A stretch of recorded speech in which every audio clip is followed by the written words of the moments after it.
Hi friends, ఇందాక అఖండ 2 cinema teaser అయితే release అయింది అనమాట. నిజంగా ఆ టీజర్ లో ఒక్కొక్క షాట్ చూస్తుంటే ఒక్కొక్కడికి మైండ్ పోయి మళ్ళీ తిరిగి వచ్చేస్తుంది. ఆ రేంజ్ లో ఉందన్నమాట టీజర్. అసలు ఒక్కొక్క షాట్ ఏ రేంజ్ లో ఉందంటే ఈ సినిమా పక్కా మాస్ అన్నమాట. మామూలు మాస్ కాదు, క్రింజ్ మాస్ ఎంటర్టైనర్ అని ఈ టీజర్ చూస్తుంటేనే అర్థం అవుతుంది.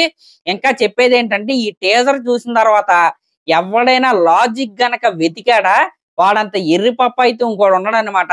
ఎందుకంటే ఈ సినిమాకి డైరెక్టర్ బోయపాటి గారు ఆయన సినిమాలో లాజిక్స్ కావచ్చు, లా ఆఫ్ అట్రాక్షన్ కావచ్చు, అలాంటివి ఏమి ఉండవు.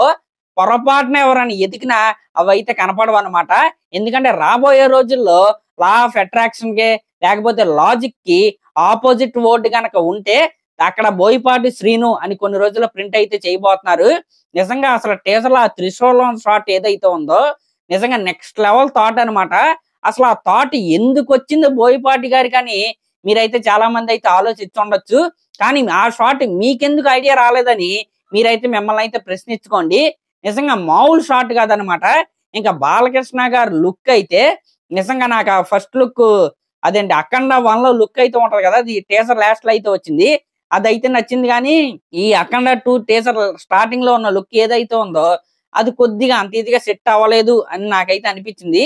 కానీ అక్కడ ఉన్నది బోయపాటి గారు అలాగే బాలకృష్ణ గారు కాంబో కాబట్టి ఎలాగా అవేమీ మనం అయితే పట్టించుకోకూడదు.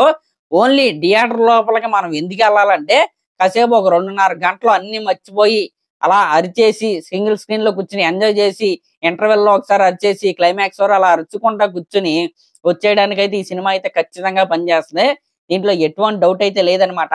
కానీ కొద్దిగా విఎఫ్ఎక్స్ అనేది చాలా ఈజీగా అయితే తెలిసిపోతుంది.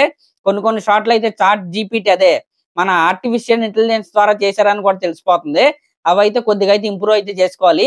తమనాన్ని యాజ్ యూజువల్ గా అర్థం కాకుండా బ్యాక్గ్రౌండ్ స్కోర్ అయితే ఎరక్కొట్టేశాడు. ఆ లిరిక్స్ అయితే ఏమి అర్థం కావట్లేదు, థియేటర్ లో అసలు ఏం అర్థం కావు. ఇంకా ఈ టీజర్ లో సర్ప్రైజింగ్ ఎలిమెంట్ ఏంటంటే మన బాలకృష్ణ గారి లుక్ తో పాటు ఆది పినిశెట్టి గారి లుక్ అయితే దీంట్లో ఫుల్ గా అయితే రివీల్ చేయలేదు. కానీ ఆ బ్లాక్ అఘోరా అయితే ఉన్నాడు కదా, ఆయన ఆది పినిశెట్టి అనమాట. అక్కడ మనలో మనం చూసుకుంటే లోకల్ రౌడీస్ తో మన బాలకృష్ణ గారు అయితే పోరాటం అయితే చేశాడు. కానీ ఈసారి హిమాలయాల మీద ధర్మాన్ని కాపాడడానికి రాక్షసులతో యుద్ధాన్ని అయితే మన బాలకృష్ణ గారు అయితే చేయబోతున్నారు. ఈ యుద్ధాన్ని మనం అందరం కూడా సెప్టెంబర్ 25th అయితే చూడబోతున్నాం. మరి ఈ టీజర్ మీకు ఎలా అనిపించిందో కామెంట్ చేయండి. అలాగే మన ఛానల్ కనుక ఫస్ట్ టైం చూస్తున్నట్టయితే ఖచ్చితంగా సబ్స్క్రైబ్ చేసుకోండి. Thank you.